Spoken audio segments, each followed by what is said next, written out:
Welcome to 2x the English class.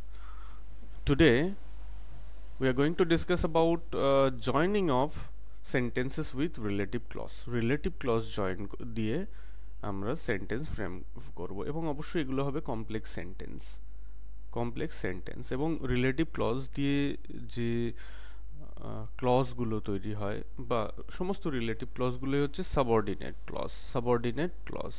তো আমরা last ভিডিওতে সম্ভবত এপিসোড 12-এ ক্লজ নিয়ে ডিটেলড অ্যানালিসিস করেছি এবং ডেসক্রিপশন বক্সে আমি টোটাল ইংলিশ গ্রামার বলে একটা অপশন দিয়ে দিয়েছি। সেখানে পুরো ক্লজ সেকশনটা আমি অ্যানালিসিস করেছি, ডেসক্রাইব করেছি। সেটা যদি একবার দেখে নাও তাহলে তোমাদের কোনো সমস্যা হবে না। তো আজকে লেসন 15 আমরা কি দেখব? Joining of sentence. আমরা এতদিন পর্যন্ত ক্লজ তো পড়েছি, জয়নিং এবার শিখব ক্লজগুলোকে প্র্যাকটিক্যালি অ্যাপ্লাই করার জন্য, অ্যাপ্লিকেশন বেসড স্টাডি করব।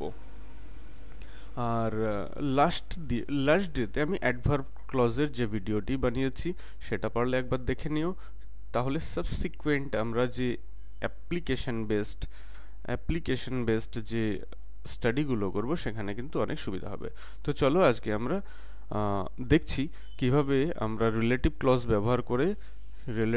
ব্যবহার করে সেন্টেন্সগুলোকে জয়েন করতে পারি। তো প্রথমেই তো আমি আগেই বলেছি যে রিলেটিভ ক্লজ দিয়ে জয়েন করতে তোমাদের প্রথমে কিন্তু রিলেটিভ প্রোনাউন ইউজ করতেই হবে। রিলেটিভ প্রোনাউন গুলো কি হিসাবে কাজ করে? কানেক্ট করে। এগুলো কানেকটিভস হিসাবে কাজ করে, কানেকটিভস। সো রিলেটিভ প্রোনাউনগুলোকে রিলেটিভ কানেকটিভসও বলতে পারি, relative কানেকটিভসও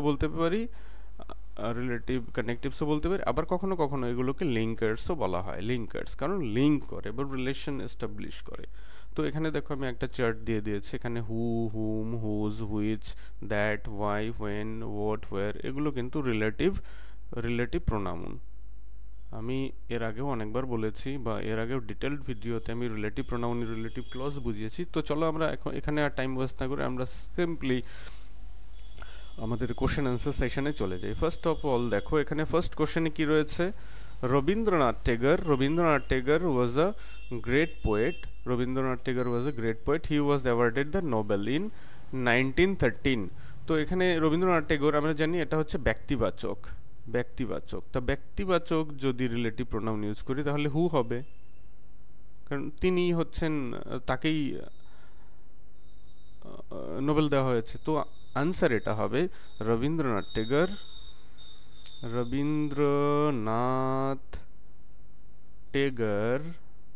was a great poet.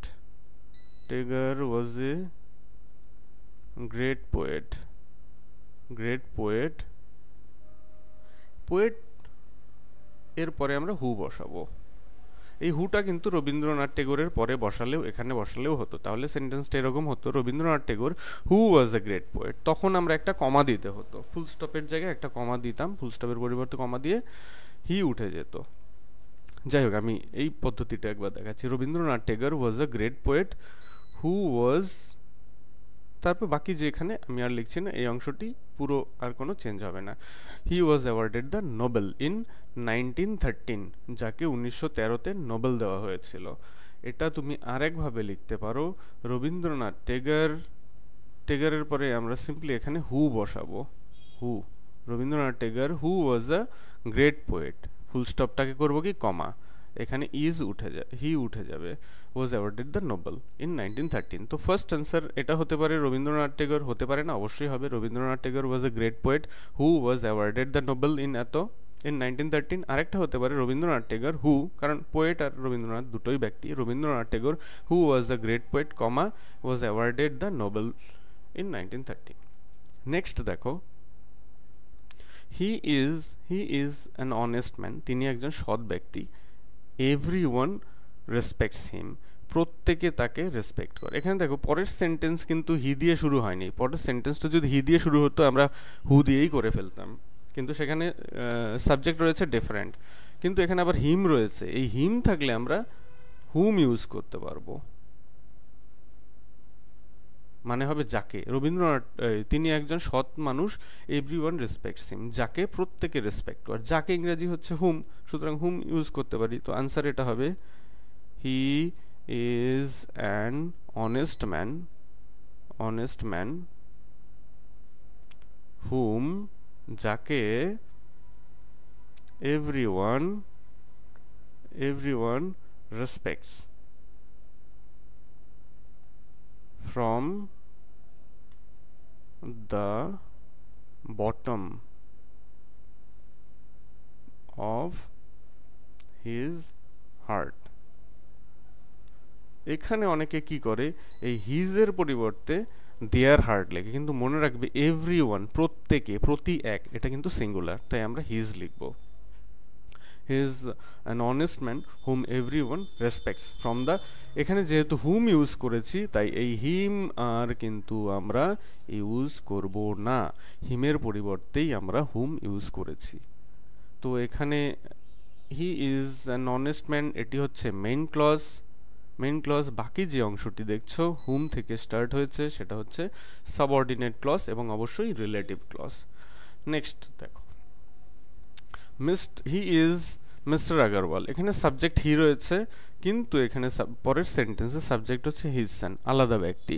আলাদা ব্যক্তি হওয়ার জন্য ব্যক্তিবাচক হওয়ার সত্ত্বেও কিন্তু আমরা হু ইউজ করতে পারবো না, উই ক্যান নট ইউজ হু, আমরা কিন্তু হু ব্যবহার করতে পারবো না। তার পরিবর্তে আমরা দেখব কি করা যায়।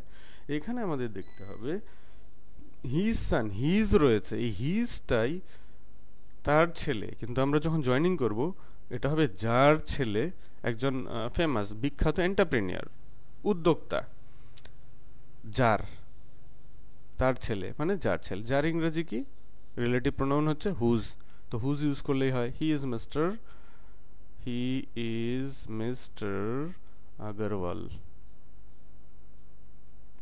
হি ইজ মিস্টার আগরওয়াল,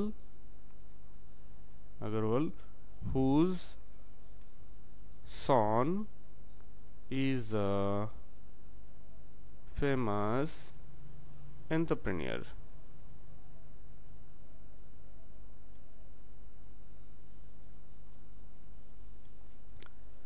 তো হি ইজ মিস্টার আগরওয়াল, এই অংশটি হচ্ছে মেইন ক্লজ, বাকি অংশটি হচ্ছে রিলেটিভ ক্লজ, এবং রিলেটিভ ক্লজ এগুলো অবশ্যই সাবঅর্ডিনেট ক্লজ, এটা তোমরা জানো, আগে আমি বলে দিয়েছি। তো নেক্সট চলো আমরা পরের অংশে চলে যাই। হি ওনস অ্যান এক্সপেন্সিভ কার, এখানে দেখো তার একটা দামি গাড়ি আছে, এখানে কার, এবং এই ইট ওয়াজ imported from Germany.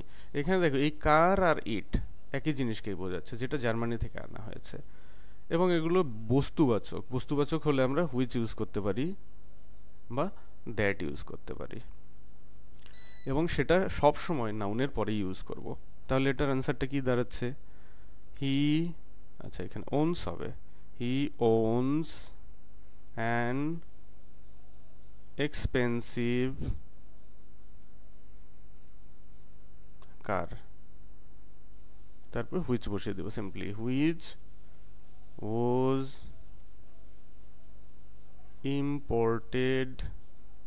imported from Germany, which was imported from Germany। আসলে আজকে হচ্ছে অ্যাপ্লিকেশন বেসড, কিভাবে করে সেটাই দেখব, এবং করার পদ্ধতি, সেটা কি জিনিস, হু, হোয়াট, হাউ, সেগুলো আমরা অলরেডি আগের লেসনে ডিসক্রাইব করেছি। নেক্সট দেখো, the chair is made of Indian teak wood, এই চেয়ারটা ভারতীয় সেগুন কাঠ দিয়ে তৈরি। ইট লুকস এক্সট্রিমলি কুল, এটা খুব সুন্দর দেখায়। এখানে ইট, এখানে দেখো দ্য চেয়ার, দ্য চেয়ার আর ইট, দ্য চেয়ার আর ইট এটা কিন্তু সেম বস্তুকে ডিনোট করছে। The chair is made of Indian teak, এই চেয়ারটি ভারতীয় সেগুন কাঠ দিয়ে তৈরি, এটা খুব সুন্দর দেখতে, এক্সট্রিমলি লুকস এক্সট্রিমলি কুল। তাহলে কিন্তু এখানে কিন্তু ইট লুকস এক্সট্রিমলি কুল, এই যে কাঠ, সেগুন কাঠ দেখতে খুব সুন্দর, সেটা কিন্তু বোঝাচ্ছে না, এই অংশটিকে কিন্তু বোঝাচ্ছে না। ইট রিফার করছে কাকে, চেয়ারকে। তাই আমরা যেহেতু এগুলো বস্তুবাচক, হুইচ বা দ্যাট আমরা চেয়ারের পরে ইউজ করব। The chair, the chair, that বা which. is made of Indian teak wood, Indian teak wood. It কিন্তু আর হচ্ছে না, কারণ ইটের পরিবর্তে আমরা দ্যাট বা হুইজ ব্যবহার করে ফেলেছি। ডাইরেক্ট আমরা ভার্ব থেকে শুরু করব। লুকস এক্সট্রিমলি কুল, লুকস এক্সট্রিমলি কুল। আচ্ছা, আমি ইন্ডিয়ানকে আই লিখে দিয়েছি, পুরো কথাটা লিখিনি, যাই হোক। নেক্সট আমরা দেখব 6 number. I have some pet birds, আমার কিছু পোষা পাখি আছে। I collected the birds from a bird seller, এখানে হুইচ ইউজ করতে পারবে। I have some pet birds, I collected the birds, এখানে সেম জিনিস এখানে রয়েছে। তবে একটা জিনিস মনে রাখবে যে অ্যানিমালস, পশু পাখি, বার্ডস, এগুলোর সাথে আমরা রিলেটিভ প্রোনাউন হিসাবে দ্যাটকে ইউজ করতে প্রিফার করব। জেনারেলি হু ইউজ করলেও হয়, কিন্তু হু ব্যক্তিবাচক, আর এই পশু পাখি এরা ব্যক্তিও না বস্তুও না, সুতরাং হু থেকে আমরা দ্যাট ইউজ করব। তাই আমরা এখানে করব I have some pet birds that, that যাদেরকে, that I collected, that I collected, the birds আর লিখবো না, দ্য বার্ডসগুলোই দ্যাট সাবস্টিটিউট করেছে। That I collected from a bird seller, collected from a bird seller, bird seller.